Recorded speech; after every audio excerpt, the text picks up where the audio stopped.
जब से exit exam का नोटिफिकेशन आया है कि नवंबर में एग्ज़ाम होगा, मेरा फ़ोन नंबर जैसे कि कॉल सेंटर बन गया है और व्हाट्सएप पे तो मैसेज की बौछार है। और जो भी वीडियो एग्ज़िट एग्ज़ाम से रिलेटेड है उसमें इतने सारे कमेंट हैं, तो मैं भी अब सोच रहा हूँ कि एक-एक करके सारे का जवाब दूँगा। आज का क्वेश्चन ये है कि जिनका अभी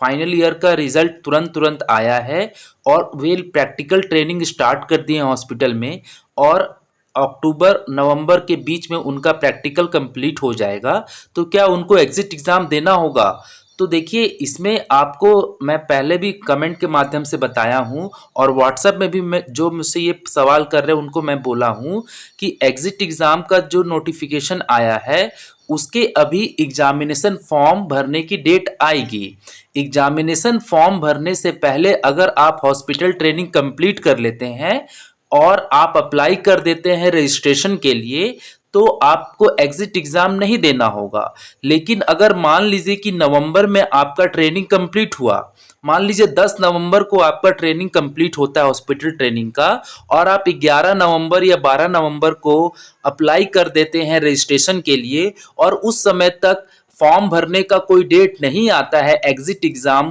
का पीसीआई के द्वारा, तो आपको एग्ज़िट एग्ज़ाम नहीं देना होगा। लेकिन अगर उसके बाद अगर डेट आ गया फॉर्म भरने का और उसकी तिथि दे दी गई एग्ज़ाम की, तो आपको एग्ज़िट एग्ज़ाम देना होगा। यहाँ तक मुझे लग रहा है कि जो ये नोटिफिकेशन आया है कि नवंबर में एग्ज़ाम होगा, ये वैसे कैंडिडेट के लिए है जो कि 22-24 में एडमिशन लेंगे ताकि वो मेंटली रूप से तैयार हो सके कि अगर अभी आप एडमिशन लेते हैं डी फार्मा में, तो आपको रेगुलर क्लासेस करने के साथ साथ आपको अपनी पढ़ाई को गंभीरता से लेना होगा और आपका रजिस्ट्रेशन तभी होगा जब आप एग्ज़िट एग्ज़ाम देंगे। इसीलिए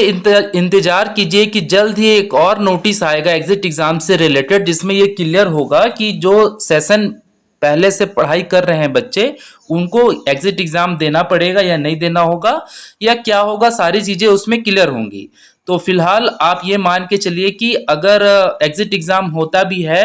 तो उसके लिए अभी और भी टाइम है और उससे पहले अगर आपका रजिस्ट्रेशन हो जाता है तो आपको नहीं देना होगा। और अधिक जानकारी के लिए आप पीसीआई के वेबसाइट कॉन्टैक्ट अस में जाएंगे तो आपको ये टेलीफोन नंबर मिलेगा। तो जो वर्किंग आवर है सुबह 9:30 से लेके 6 बजे तक आप फ़ोन करके पूछ सकते हैं अगर आपको कोई क्वेरी हो तो।